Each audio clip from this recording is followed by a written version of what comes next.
buenas noches. Es viernes 11 de mayo. El Consejo de Ministros da luz verde a la segunda fase de la reforma financiera, la definitiva del gobierno de Rajoy.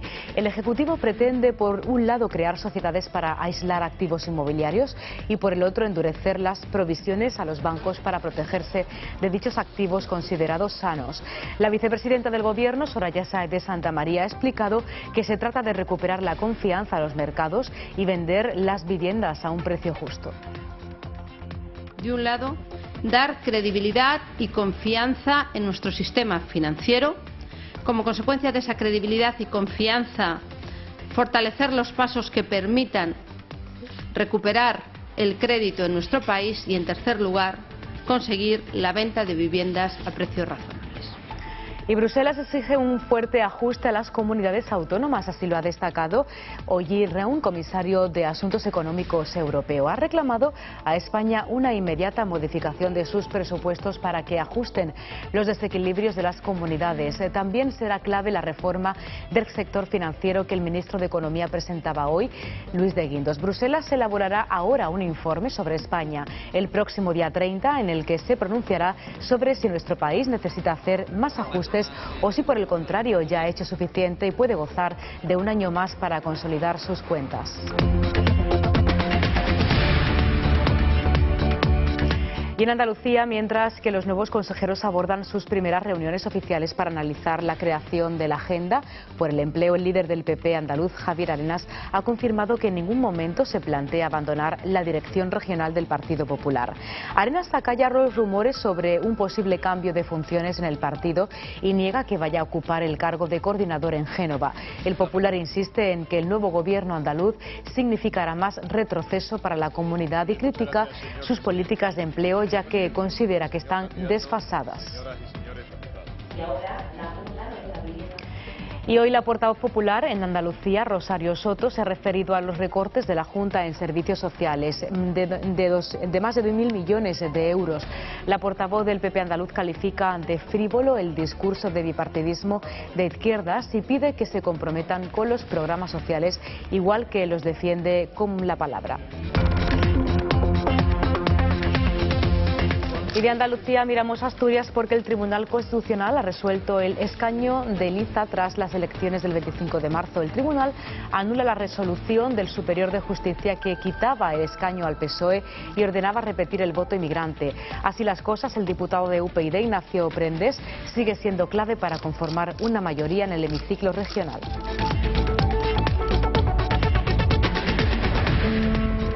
Hablamos de cine como cada viernes porque los seguidores de la carrera de Tim Burton tienen este fin de semana una cita en el cine con su última y divertidísima película Sombras Tenebrosas.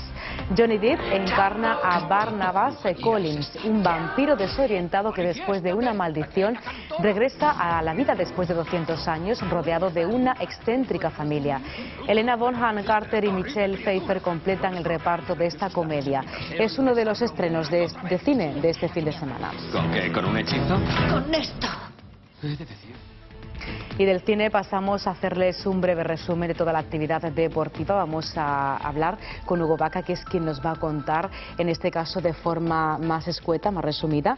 Y comenzamos por esa última jornada de Liga, ¿no? Cuéntanos, Hugo. Efectivamente, buenas noches, Anabel. Una jornada de Liga, la jornada número 38 de Liga, que llega a su final, la Liga en la primera división. Con el campeonato ya resuelto, ahora quedan otras muchas cuestiones, como es el tema de la UEFA, el tema de la Champions, también sobre todo los descensos, pero también es importante porque el Club Deportivo Málaga tiene la posibilidad de entrar en Champions. Está ahora mismo cuarto clasificado, ya no puede alcanzar al Valencia, que es el tercero, y entra directamente en esta competición europea, pero los de Manuel Pellegrini, eso sí, tiene un rival muy incómodo, como puede ser un equipo que se lo está jugando todo, como es el Sporting de Gijón, el próximo domingo a las 8 de la tarde en La Rosaleda.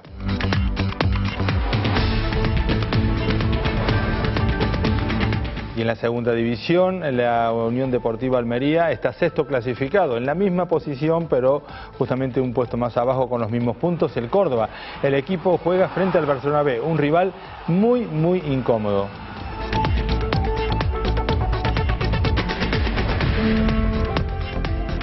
Y en baloncesto la competición ha terminado, esa Liga Endesa donde la segunda vuelta del Unicaja fue realmente desastrosa. Esto ha provocado que muchos de sus activos ahora mismo tengan que dejar la entidad. Lo más factible es que puedan continuar Garbajosa, Berni y Sinanovic. Rodwell por su parte tiene un año de contrato, pero parece que tampoco seguirá en la competición, en este caso en el equipo de la Costa del Sol.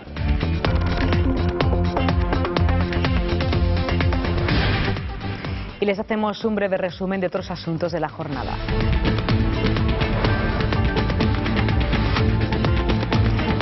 Lorca lucha por olvidar el terremoto que sacudió la localidad murciana hace un año. Más de 7.000 personas no han recuperado sus hogares.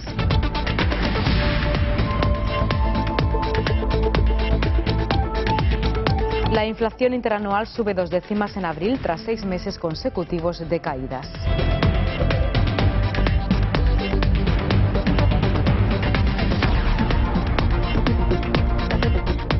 El padre del duque de Palma, Juan María Urdangarín, ha fallecido a los 79 años tras una larga enfermedad. La reina viajaba para darle el pésame.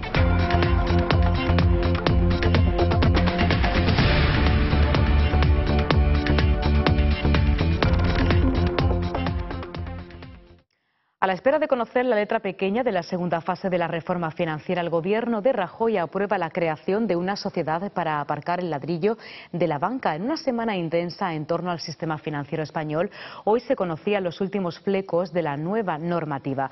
Con la vista puesta en Bruselas, Rajoy pretende dar estabilidad a las cuentas públicas y regular así el déficit para evitar casos como el de Bankia.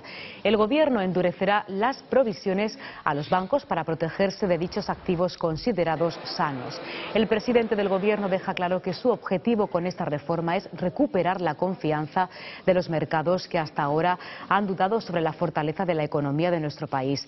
Soraya Sáenz de Santamaría, vicepresidenta del gobierno, aseguraba hoy que se tratan de tomar las medidas necesarias para restaurar la credibilidad y la confianza en el sistema financiero. Una medida para conseguir la concesión fluida de créditos y facilitar la venta de viviendas a precios razonables. De un lado, dar credibilidad y confianza en nuestro sistema financiero. Como consecuencia de esa credibilidad y confianza, fortalecer los pasos que permitan recuperar el crédito en nuestro país y, en tercer lugar, conseguir la venta de viviendas a precios razonables. Se trata de un sistema en el que no hay ayudas públicas, en el que serán las propias entidades las que lleven a cabo la provisión correspondiente y, en su defecto, se actuará mediante un sistema de acciones o de obligaciones convertibles en acciones que generarán al erario público unos intereses en torno al 10% y que, en todo caso, deberán reembolsarse al final de este proceso. Pues el ministro de Economía, Luis de Guindos, se reunirá el próximo lunes con los socios europeos en Bruselas y analizar la situación de Bankia y la solvencia de la banca española. Tras el anuncio de nacionalización de la entidad, los países de la eurozona esperan de nuestro país una valoración independiente de los activos inmobiliarios y un plan sobre el impacto que tendrá ese cálculo en las provisiones y la recapitalización de los bancos. Bruselas mira con lupa a España y la situación de nuestra economía. Bruselas exige un fuerte ajuste a las comunidades autónomas. Así lo ha destacado Olli Rehn, comisario de Asuntos Económicos Europeo, quien ha reclamado a España una inmediata modificación de sus presupuestos para que ajusten los desequilibrios de las comunidades autónomas. La gran preocupación de Bruselas son las comunidades autónomas, responsables en gran medida del desvío del déficit que la Comisión Europea espera para este año y el que viene. El comisario de Asuntos Económicos, Olli Rehn, ha señalado expresamente a las regiones como causantes de las malas perspectivas para España y ha reclamado una inmediata modificación de sus presupuestos para que se ajusten los desequilibrios. Rehn ha señalado 3 factores clave para entender las previsiones de España. En segundo lugar, el hecho de que la Seguridad Social vaya a sufrir un déficit este año también empeora las perspectivas de la Comisión. Por último, Rehn lanza un guiño al objetivo del gobierno de Rajoy, que con los ajustes ya anunciados se ajusta bastante a los objetivos. El esfuerzo que hagan las comunidades autónomas va a ser decisivo para que la Comisión acepte suavizar el objetivo de déficit del 3% más allá de 2013. También será clave la reforma del sector financiero que presentaba hoy Luis de Guindos. En base a estas dos reformas que deben aprobarse antes de que acabe el mes, Bruselas elaborará un informe sobre España el próximo día 30, en el que se pronunciará sobre si España necesita hacer más ajustes o si por el contrario ya ha hecho suficiente y puede gozar un año más para consolidar sus cuentas. Y el IBEX modera la caída sufrida tras el anuncio de la nueva reforma financiera. Durante la mañana los mercados de renta variable europeos no han encontrado razones para subir. Tras el empujón de ayer, la bolsa española ha iniciado el día bajo la presión de los decepcionantes resultados anunciados por Telefónica y con nuevas noticias sobre la desaceleración de la economía china.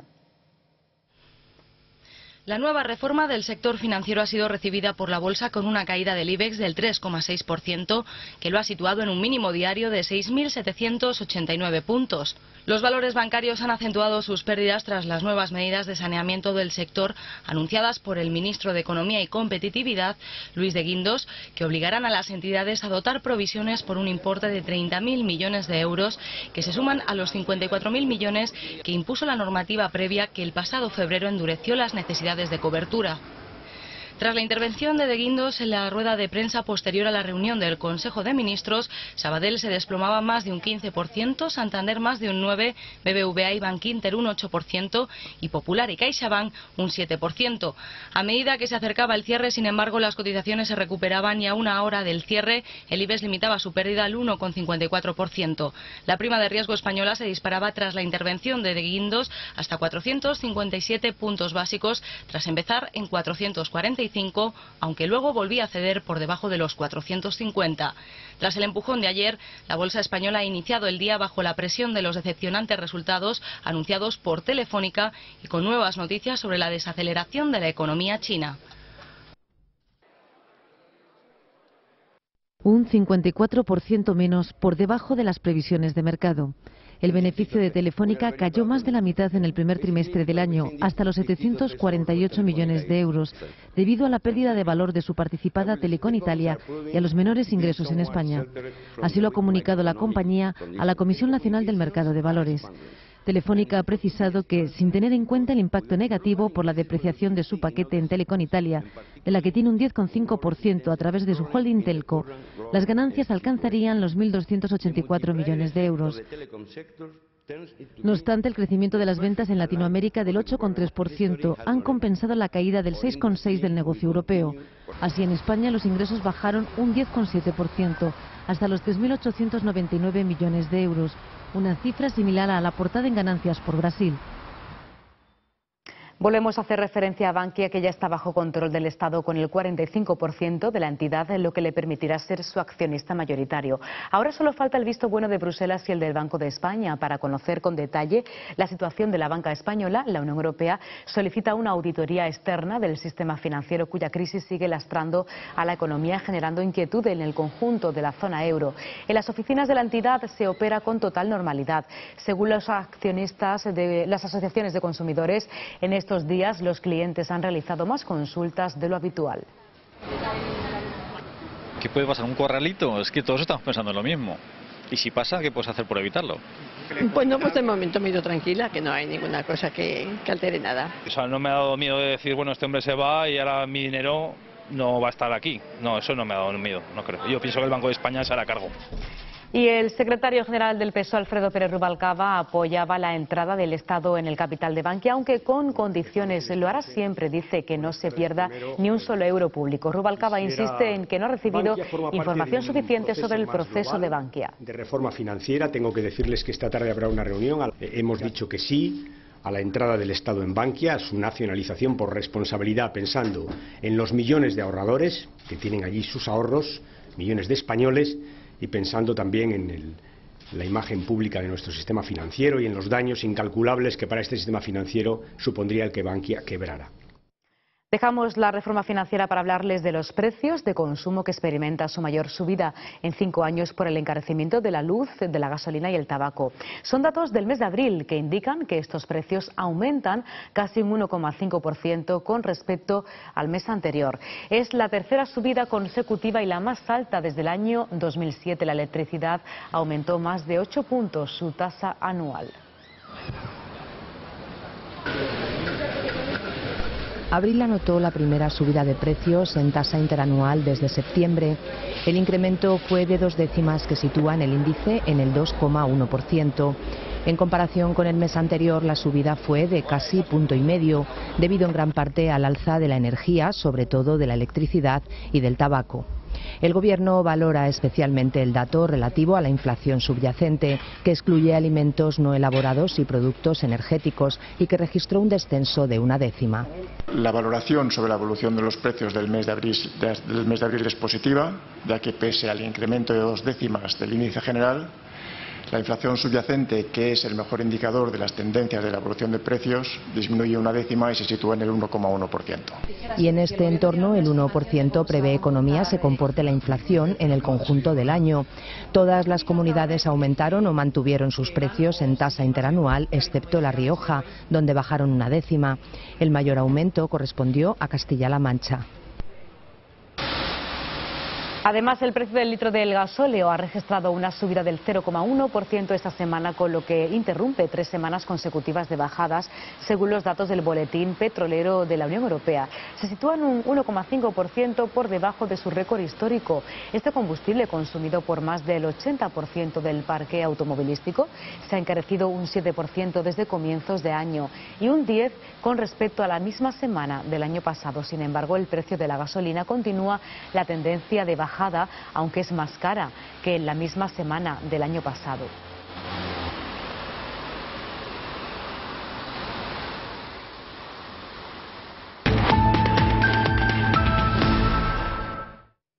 En Andalucía, mientras que los nuevos consejeros abordan sus primeras reuniones oficiales para analizar la creación de la Agenda por el Empleo, el líder del Partido Popular, Javier Arenas, ha confirmado que en ningún momento se plantea abandonar la dirección regional del partido en esta comunidad.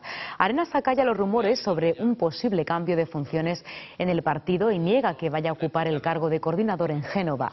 El Popular insiste en que el nuevo gobierno andaluz significará más retroceso para Andalucía y critica sus políticas de empleo, ya que considera que están desfasadas y continúan en la misma dirección, destruir puestos de trabajo. Por ello deja claro que su partido seguirá apostando por Andalucía. En el Parlamento de Andalucía. Y hoy la portavoz popular en esta comunidad, Rosario Soto, se ha referido a los recortes de la Junta en servicios sociales de más de 1.000 millones de euros. La portavoz del PP andaluz califica de frívolo el discurso de bipartidismo de izquierdas. Reunión intensa en la sede regional del PP en Sevilla. Su presidente Javier Arenas y su número 2, Antonio Sanz, se han reunido con los responsables de política social en los ayuntamientos y diputaciones provinciales. En rueda de prensa, Rosario Soto junto a la vicesecretaria de Política Social, Ana Mata. Ambas dirigentes han acusado al gobierno regional de no asumir las competencias en programas sociales. Aseguran que la Junta debe 500 millones de euros a los ayuntamientos y diputaciones provinciales en concepto de programas sociales. Los recortes de la Junta de Andalucía en servicios sociales, en atención social, en aquello de que tanto se le llena la boca y enarbolan sistemáticamente, son drásticos, por 3 vías: por la eliminación de programas, por los recortes en los programas, por los impagos y por las competencias impropias que asumimos las entidades locales y las diputaciones provinciales. Y en materia educativa, Soto advierte de que la propia consejera de Educación, Mar Moreno, ha admitido que los recortes afectarán a esta consejería. Ayer Moreno reconoció que la ratio por aula dependería de los presupuestos. Quisiera yo que me explicara Valderas qué quiere decir eso de que no va a tolerar el incremento de la ratio. No va a tolerar la decisión que se adopte por parte del presidente de la Junta de Andalucía. No sé lo que quiere decir con que no va a tolerar, porque en Andalucía, como digo, ya se supera la ratio. Aquí hay mucha frivolidad y mucha demagogia. Y el bipartito en Andalucía está jugando con la educación. Y recuerda que Andalucía lleva sufriendo 3 años de recortes educativos y que ninguno ha sido impuesto por el Gobierno central. Las comunidades autónomas son las que tienen la potestad para ello.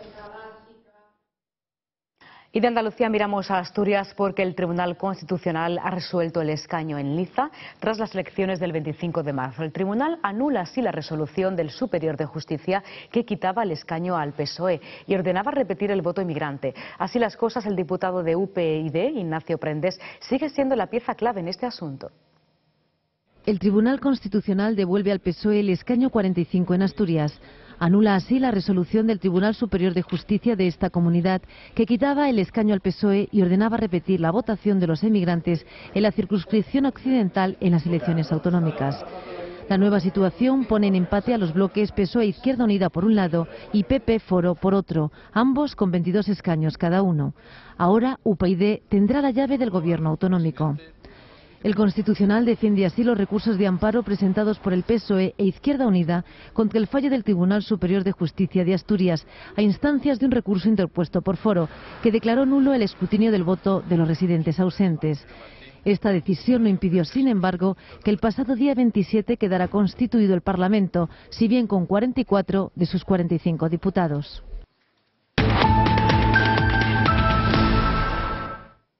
Un año después, los vecinos de la localidad murciana de Lorca recuerdan la tragedia de los terremotos en los que perdieron la vida 9 personas y otros 324, nada menos, resultaron heridos. 12 meses en los que se han vivido numerosos actos de homenaje a las víctimas. Hoy la situación sigue siendo dramática. Más de 7.000 personas siguen sin casas. Lorca recuerda uno de los peores días de su historia cuando se cumple un año del terremoto, uno de los más graves ocurridos en España. En el suceso murieron 9 personas, 324 resultaron heridas y se registraron daños por valor de 1.200 millones de euros. El temblor, que alcanzó 5,1 grados Richter a 10 kilómetros de profundidad, causó destrozos en el 80% de viviendas, monumentos e infraestructuras. Un año después, se estima que se produjo un daño exagerado para la magnitud alcanzada. Investigaciones del Instituto Geológico y Minero anuncian que un seísmo similar podría registrarse en el sureste peninsular en los próximos 30 o 40 años.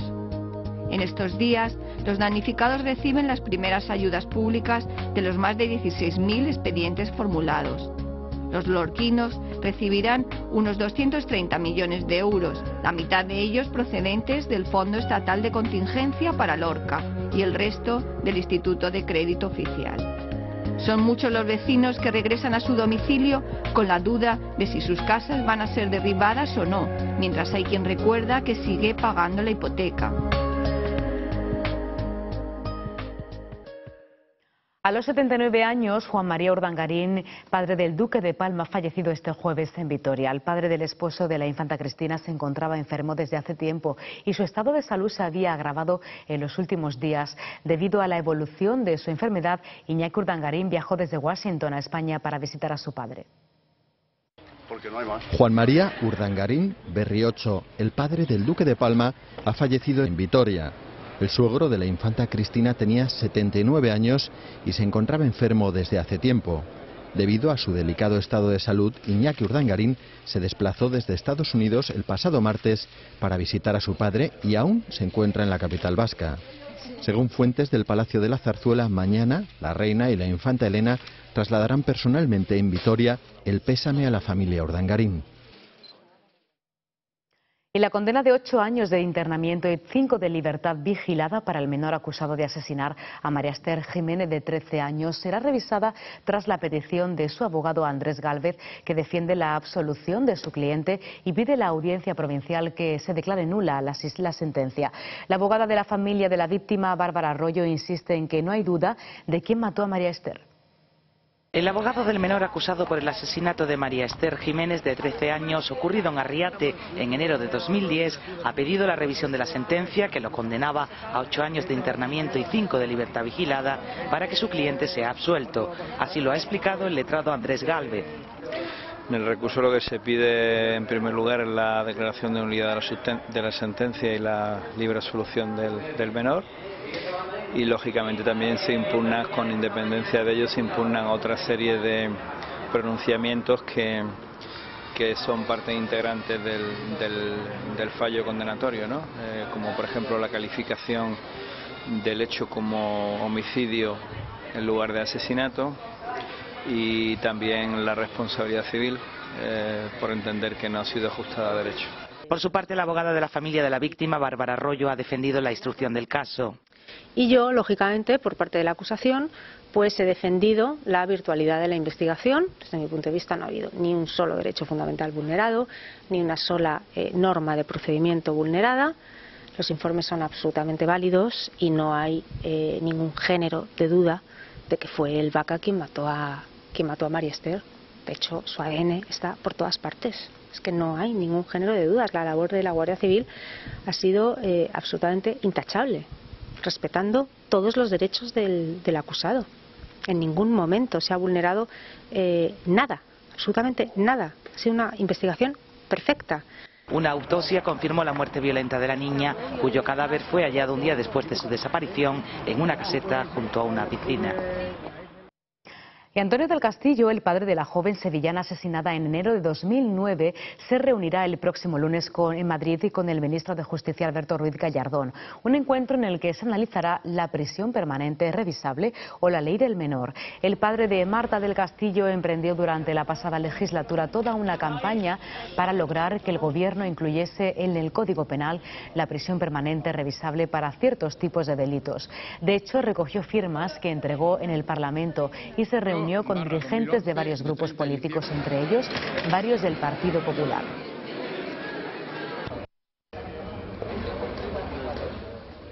Y hoy se celebra el Día Internacional contra la Fibromialgia, una enfermedad que afecta a cientos de miles de personas. En esta jornada se ha querido lanzar un mensaje a los pacientes y a la sociedad en general, pidiendo comprensión con estos enfermos.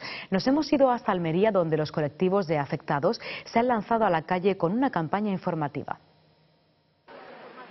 Más de 15.000 almerienses padecen fibromialgia, una enfermedad que produce un dolor generalizado muscular y articular, crónico y difuso. En su Día Internacional han pedido comprensión para un mal difícil de diagnosticar y muy poco reconocido por la sociedad. Mira, necesitamos comprensión sobre todo, porque nuestra enfermedad no tiene ningún parámetro, ninguna radiografía, ninguna analítica, el cual diga tienes esto, sino descartando otras muchas cosas. Te vienen a decir que tienes fibromialgia cuando llevas 4 o 5 años dando tumbos de un médico a otro. Entonces eso te pone un poquito los nervios de punta. Hablamos de un mal que ataca principalmente a mujeres, en concreto se cifra en un 95% de los casos. Desde el Ayuntamiento de la capital se sigue trabajando para ayudar a este colectivo. Las vamos a incluir dentro del Consejo Municipal de Discapacidad, que además en breve lo reuniremos y estaremos en disposición pues, para que participen en los debates de todas las políticas activas que estamos promoviendo desde el Ayuntamiento de Almería, concretamente del área de asuntos sociales, para todas las personas con algún tipo de discapacidad. Los enfermos de fibromialgia pueden sufrir hasta el peso o el roce de la ropa y cualquier situación de estrés físico o psíquico agrava su estado.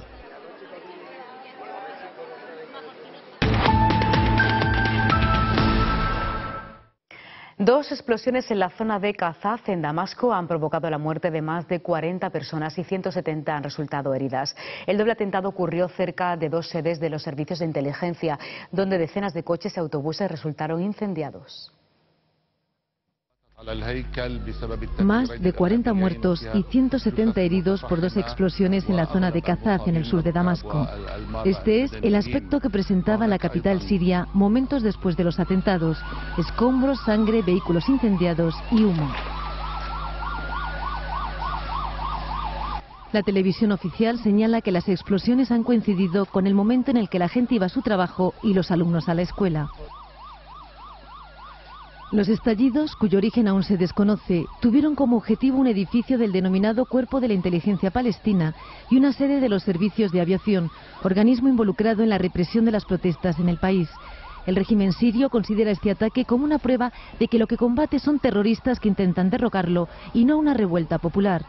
Por el contrario, la oposición cree que los atentados benefician al régimen de Al-Assad y que la intención de Damasco es disuadir a los observadores de la ONU desplegados en el país de que hagan su trabajo. Y el presidente electo de Francia, François Hollande, ha manifestado que la formación de su gobierno se producirá finalmente el próximo 16 de mayo. Una vez instalado en el Elíseo, el presidente socialista tiene previsto desvelar sus propuestas en un memorándum que enviará al resto de los líderes europeos.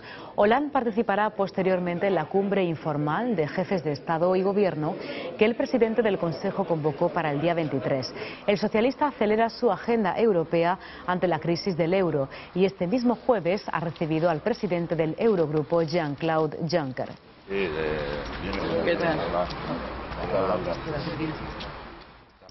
Y la homosexualidad centra el debate en Estados Unidos. Su presidente, Barack Obama, ha expresado por primera vez su apoyo al matrimonio entre personas del mismo sexo. Unas declaraciones que se han producido solo a 6 meses de las elecciones. Barack Obama se convierte en el primer presidente de Estados Unidos que apoya públicamente el matrimonio homosexual. El presidente lo dijo ayer, cree que las parejas del mismo sexo deben poder casarse. Y estas palabras se producen a 6 meses de las elecciones presidenciales. Miembros de su gobierno habían hablado a favor del matrimonio homosexual y Obama, hasta este momento, solo había defendido las uniones civiles. Durante su mandato había abolido la norma que expulsaba del ejército a quienes admitieran su homosexualidad. Ahora da un paso más. Su opinión se conoce un día después de que el estado de Carolina del Norte aprobara una enmienda para prohibir las uniones civiles entre homosexuales. En todo el país hay 38 estados donde el matrimonio entre personas del mismo sexo está prohibido. En 6 estados y en el distrito de Washington es legal.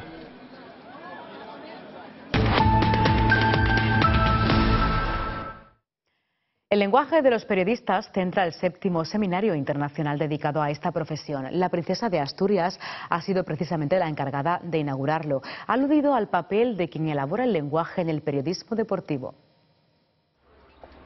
Si el deporte es emoción, los periodistas deportivos son guías de emociones y como tales se permiten un uso desbordado de las palabras. Estos profesionales y su peculiar manera de narrar son objeto de estudio en el 7º Seminario Internacional de Lengua y Periodismo. Allí la princesa de Asturias ha elogiado su poder de encandilar al público y de saber poner palabras al tesón y al esfuerzo en el deporte. Pero también se ha preguntado si todo ello puede ser compatible con la corrección lingüística que se exige en otras áreas del periodismo. ¿Podríamos, os pregunto, aceptar la idea de que el periodismo deportivo tiene una cierta tregua, dado el aspecto evasivo que supone ver un buen partido de fútbol o disfrutar de una final de tenis? ¿Debe ser el lenguaje de las crónicas deportivas más elástico? Pero hay otros muchos vicios que amenazan al lenguaje deportivo, entre ellos el abuso de anglicismos o símiles bélicos y religiosos. José Antonio Vera, presidente de la agencia EFE.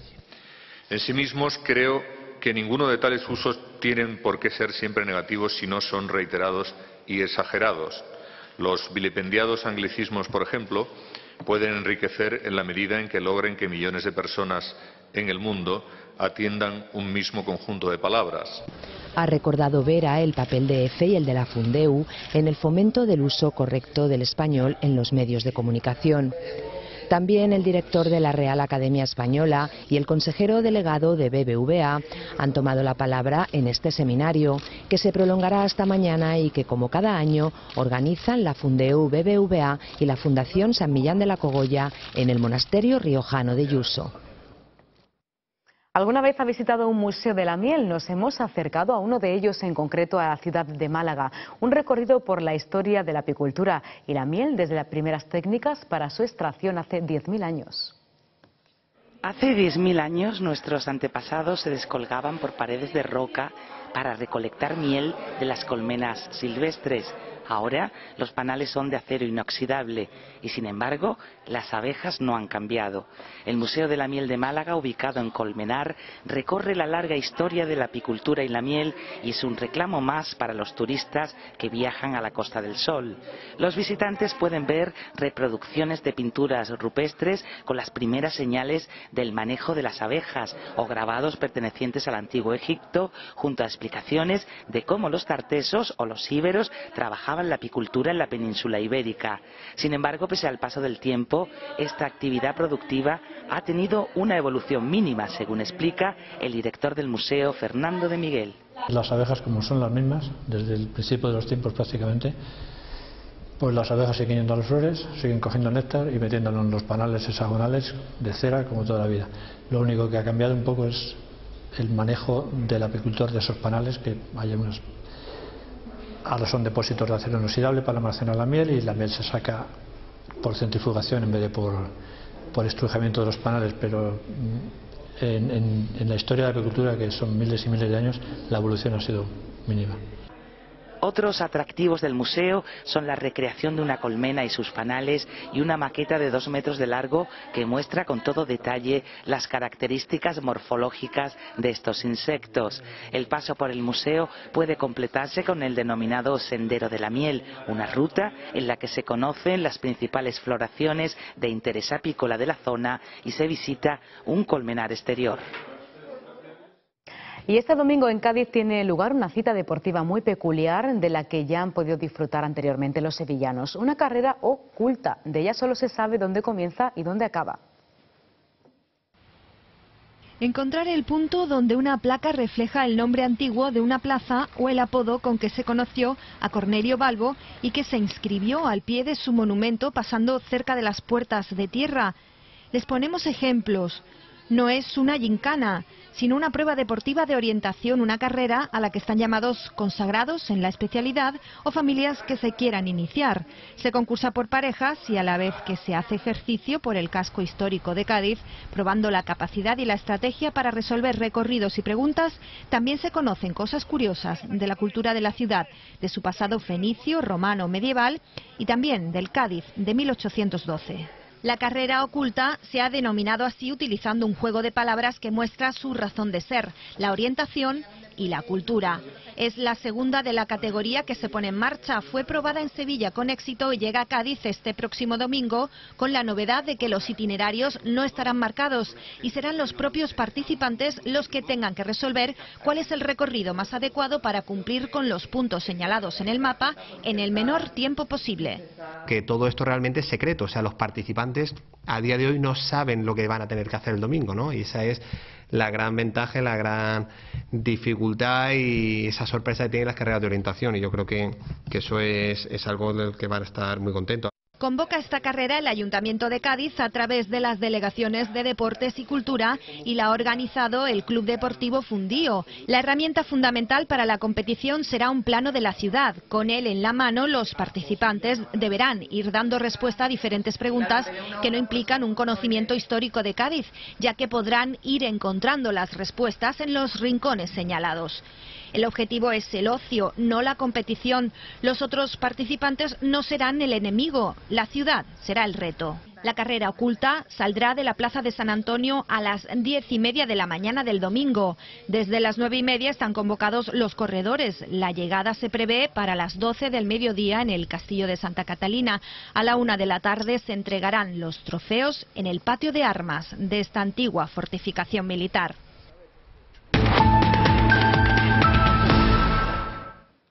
Conocemos ahora la previsión del tiempo.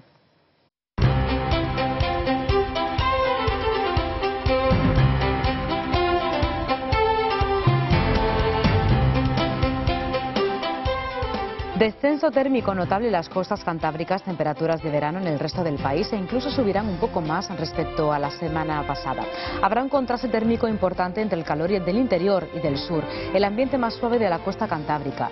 Las máximas alcanzarán los 35 grados a orillas del Guadalquivir y 30 o 32 en muchas zonas de interior.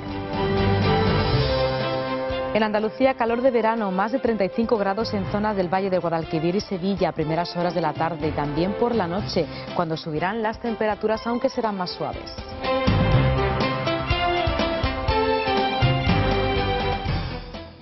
Y es momento de conocer toda la actualidad deportiva. Saludamos, como no, otra vez a nuestro compañero Hugo Vaca. ¿Qué tal? Cuéntanos. Así es, Anabel, termina la Liga. Termina la Liga. Jornada número 38, 8 partidos se jugarán el domingo, aquellos que tengan alguna influencia con las clasificaciones, pero habrá 2 partidos el sábado. Uno se jugará en Anoeta, en este caso donde la Real Sociedad jugará frente al Valencia. Y el otro partido en el Benito Villamarín entre el Betis y el FC Barcelona, donde será la despedida ya oficial y el último partido de Guardiola en la Liga como entrenador del FC Barcelona, que de esa Copa del Rey tendrá la baja de José Manuel Pintos. El jugador gaditano tiene un esguince en el tobillo, con lo cual no podrá ser de la partida, y Guardiola ya está preparando esa despedida, sobre todo hablando de ese Tito Vilanova que lo va a suceder en el cargo.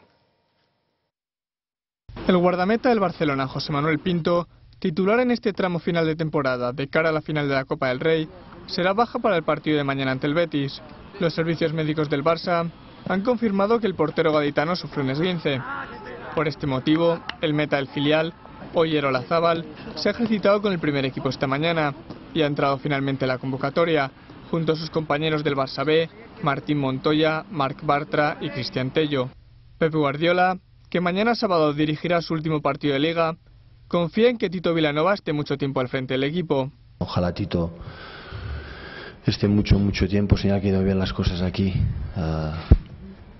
Ahora lo importante es esto, es decir, Tito sigue porque se siente fuerte, porque da una demostración de valentía y de coraje en poder coger el Barcelona, porque tiene ilusión de poder hacerlo. El entrenador del Barça ha asegurado también que la recuperación del Guaje va bien. Muy bien, en el sentido de que van en los plazos. Lo demás los doctores marcarán, él marcará, pero las informaciones de cómo va, los doctores están más autorizados respecto a las posibilidades de jugar el Eurocopa, no depende del seleccionador, de Vicente, y es él que va a hablar con David, y David le contará cómo se encuentra y Vicente decidirá. Fuera de la lista para el partido en Sevilla se ha quedado de nuevo el chileno Alexis Sánchez, no así Keita, quien estará disponible para Pep Guardiola ante el Betis, después de dejar atrás unas molestias en el sóleo.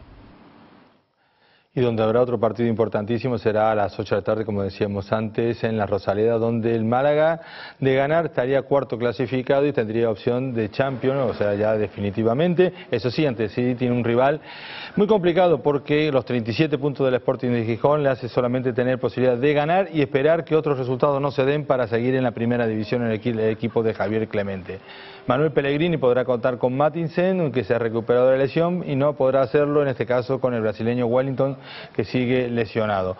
La Rosaleda en este caso se piensa llenar, piensa el alcalde Francisco de la Torre, que ha invitado a los malagueños a que engalanen los balcones de sus casas con los colores del equipo, como ocurrirá en los enclaves más importantes de la ciudad. Un hecho histórico en un Málaga que apostó fuerte y hasta ahora las apuestas le están siendo favorables. Y ahora nos vamos a la segunda división, le queda todavía algunos partidos, sean 6 jornadas concretamente, y donde también aquí hay 2 equipos andaluces que se están debatiendo en el ser o no ser para la lucha por el ascenso. Los dos tienen los mismos puntos, el Córdoba y la Unión Deportiva Almería, que eso sí, tiene un rival muy complicado, esos filiales que son capaces de lo mejor, pero también de lo peor. Para seguir en los puestos de promoción, al Almería solo le vale ganar al filial del Barça. Y para ello, ya lo dijo ayer Esteban Vigo, no se puede alterar las cosas cuando van bien. Hay gente de banda que, por ejemplo, en el caso de Aarón, que tiene sus posibilidades de poder hacerlo. Yo no tengo por qué reconvertir a un hombre en hombre de banda cuando lo está haciendo de lateral y teniendo un hombre de banda como tengo. Seguirá apostando por el mismo bloque, dándole la oportunidad a Aarón Ñíguez, que entrará por Juan Ortiz. El resto del equipo será el habitual, con el regreso de Jacobsen al centro de la defensa y con la presencia de Fernando Soriano en la recámara para cuando el partido lo requiera. Tenemos que buscar la forma de hacerle la mayor cantidad de daño posible para que ellos no se sientan cómodos y no puedan jugar, porque cuando se sienten cómodos y agarran el balón realmente sí que son muy peligrosos, tienen muchísima calidad. El equipo de Eusebio Sacristán será el mismo de las últimas jornadas, donde destaca la calidad de sus jugadores del medio campo hacia arriba: Riverola, Dos Santos, Sergio Roberto, Rafinha, Deulofeu y Armando. Los 43 puntos del Recreativo de Huelva todavía no le aseguran la permanencia en la segunda división. Como decíamos, faltan 6 jornadas, son 18 puntos en disputa. Tiene al Huesca, que tampoco lo tiene todo consigo, aunque tenga 2 puntos más que los onubenses. Juanma Rodríguez avisa de este dato y sabe que es un partido importante para ver el futuro con mayor tranquilidad. Es un equipo que creo que todos los elogios que se le tengan en este momento son pocos, ¿no? Un equipo que se ha visto ahí abajo semana tras semana y que ahora con tesón y con constancia, pues bueno, ha sacado los puntos que tiene actualmente. Lleva ya 3 victorias seguidas, más otras anteriores que se vieron rotas el día de Valladolid, pero bueno, es un equipo que está en un muy buen momento, un equipo que muy bien trabajado y con una seguridad en ellos mismos muy importante, ¿no? Así que evidentemente pues va a ser un rival complicado. Yo es que no creo que ellos no se jueguen nada, ¿no? Evidentemente están en una posición muy cómoda, pero bueno, si nosotros tuviéramos esa puntuación, diríamos que necesitamos todavía puntos para cerrar el año. Por tanto, se juegan esos puntos como locales y tienen lógicamente la necesidad también, igual que nosotros, de puntuar, ¿no? Así que, en cualquier caso, es un rival, como digo, complicado. Y de todas maneras, hasta que no termine la competición, hay que seguir haciéndolo con total honestidad. En eso estamos de acuerdo con Juanma Rodríguez, el técnico del Recreativo de Huelva, y nos vamos al pabellón Martín Carpena porque ha finalizado la Liga Endesa y en esta ocasión ya empiezan los jugadores a coger los bártulos e irse de vacaciones. Algunos regresarán, otros no tendrán de hacerlo. Una vez terminada la temporada, la plantilla de Unicaja siguió ejercitándose, pero el trabajo del grupo se ha cortado después de que cada jugador haya conocido su situación de cara a la próxima campaña. Aunque los que quieran podrían seguir entrenándose. Los que no continuarán en la entidad han comenzado a marcharse. De los jugadores que terminan su vinculación con el club, los únicos con opciones de continuar son Garbajosa, Berni Rodríguez y Sinanovic. Rowland, que tiene un año más de contrato, no seguirá en la entidad de la Costa del Sol para la temporada que viene. 1, 2, 3, ¡hala! Ese nefasto final de liga ha causado también estrago y parece que va a haber muchos cambios para la temporada que viene. Ya lo iremos conociendo, esos cambios. Y como es viernes, Hugo, pues hacemos una invitación como cada fin de semana al cine. Un viernes cargado de estrenos. La cartelera nos deja una amplia oferta. Por un lado, drama nacional con Verónica Echegui a la cabeza del reparto en 6 puntos sobre Emma. Comedia con el sello inconfundible de Tim Burton en Sombras Tenebrosas y ración extra de cruda realidad en Miss Bala. Detrás de la raya de ojos y de los litros de laca se esconde Sean Penn. Gracias al italiano Paolo Sorrentino y a un lugar para quedarse, Penn se transforma en una olvidada estrella del rock en busca de un cazador de nazis tras la muerte de su padre. Una historia que se canta en clave de comedia dramática. Mi padre se está muriendo y yo no he cogido un avión en 30 años. El miedo a volar no es tu único problema. Cierto. Es una de las cosas por las que me enamoré de ti. Me llamo. Y otra superestrella irreconocible. Hace 2 siglos hice de Collingwood mi hogar, mi amor, hasta que una bruja celosa me maldijo. Johnny Depp repite histrionismo y colaboración con Tim Burton en Sombras Tenebrosas. Depp viaja a través de los siglos para recalar en los años 70 y clavarle los dientes a esta comedia sobrenatural con estética vintage, en la que se rodea de imponentes mujeres como Eva Green, Michelle Pfeiffer y la joven Chloe Moretz. He de decir que los años no pasan igual para todas. Una mujer también marca el ritmo en 6 puntos sobre Emma. Pero no sé si los aparento porque como no veo una mierda. Verónica Echegui da vida y cierra los ojos para ser la fuerte Emma, que muestra humor ante el drama. Soy parapléjica. Bueno, cada una con lo suyo. Y busca ser madre sin darle un padre a su hijo. Alex García y Fernando Tielbe completan esta película ganadora de 2 premios en el Festival de Málaga. No me engañas, tú estás maquinando algo. Nominada al Goya como candidata por México, llega Miss Bala. Soy Laura Guerrero, tengo 23 años y mi sueño es representar la belleza de la mujer de mi estado. Pero la realidad se interpone en la vida de la bella Laura y la violencia de las bandas de narcotráfico se interpone entre ella y su corona. Una historia basada en hechos reales, dirigida por Gerardo Naranjo. Señor, perdón, me equivoqué. Oiga, yo le leí... Y en el otro lado de la ley de la seriedad, Channing Tatum y Jonah Hill son 2 policías infiltrados en clase. Empieza con eso de tiene derecho a permanecer en silencio, lo habrá oído muchas veces. Y luego... Sí. Pero os la tenéis que tomar aquí. Sí, todo guay. Me encanta meterme drogas. Esta peculiar pareja toma el relevo de Johnny Depp en la adaptación de la serie que le hizo famoso en los 80, Jóvenes Policías. ¿De qué es? ¿Barbacoa? ¿Tex-Mex? Oiga, métete los dedos, hay que meterse... Bueno, Hugo, además de ir al cine, esperemos que el viento deje de soplar en el sur de Andalucía, se pueda ir a la playa, en todas nuestras costas y disfrutar del buen tiempo. Yo tengo otra opción. A ver. Me han invitado a la Feria de Jerez. Ah, pues una buena opción también.